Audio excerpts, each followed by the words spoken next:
দাঁড়াও, একটু খুঁজে দেখি। ও পাওয়া যাবে না। কাল সকালে যদি ছাড় দিতে এসে যদি পাই, সোনার জিনিস এতক্ষণ কাজ ছাড়া করে রাখতে হয় নাকি? তাহলে আর সারা রাত খোঁজাই চলুক।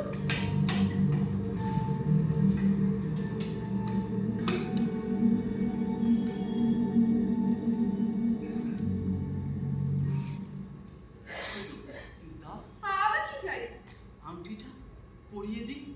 কি করে পাওয়া গেল? গন্ধে? না না, সোনার কোনো গন্ধ নেই গো। যে কৌটোয় ছিল সেই কৌটার গন্ধটাই এই সোনার গায়ে লেগে গেছে। আচ্ছা, আবার যদি ছুঁড়ে ফেলে দিই, খুঁজে আনা যাবে?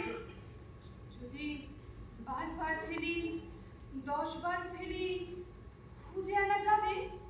10 বার? 10 বার ফেলবে কেন গো? হাতেরই একটা পঙ্খী বনের 10টা পঙ্খির চেয়ে যে অনেক অনেক বেশি দাম। যা, আবার ফেলে দিলে? দিলাম।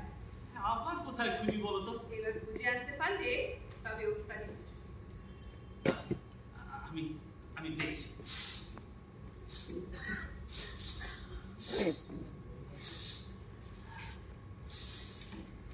কি পাওয়া গেল? বোধহয় পেয়েছি, বুঝলে? কোথায়? এমন একটা জায়গায় গা ঢাকা দিয়েছে না, যদি বলো আনতে তাহলে কিন্তু আনতে পারি। আনবো নাকি? এই কা- জেগে আছো নীলকণ্ঠ? হ্যাঁ, একটু গল্প করছিলাম দাদা। আপনি ডিউটিতে গেলেন না? এই যাচ্ছিলাম, এই ফুলকপিটা রেখে আবার যাবো। বুঝলে ভাই, পথের মধ্যে পেয়ে গেলাম। এই আমাদের যাত্রাগাছির ফুলকপি কিন্তু হেভি নাম না। ওটা ফুলকপি নয় দাদা, ওটা হলো নলেন পাটালি। না, তোমাকে দেখি কেউ ঠকাতে পারবে না। বুঝলে ভাই নীলকণ্ঠ, পাটালি খুব ভালোবাসে পঙ্খী।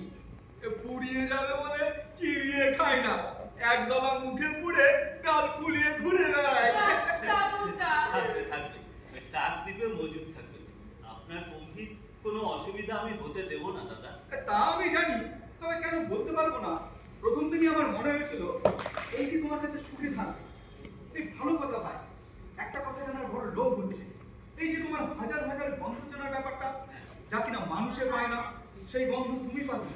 এই যে তোমার দৈব শক্তিটা। না দাদা, এটা কোনো দৈব শক্তি না, এটা হলো ওই পশুর শক্তি।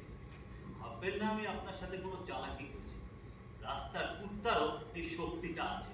হ্যাঁ, জীবজন্তুর আছে ঠিকই, তবে তাদের বেলায় কি বলে জানো, যা কিনা অচেতন শক্তি। ঠিকই বলেছেন দাদা। তখন আমার বয়স কত? খুব বেশি হলে 13 কি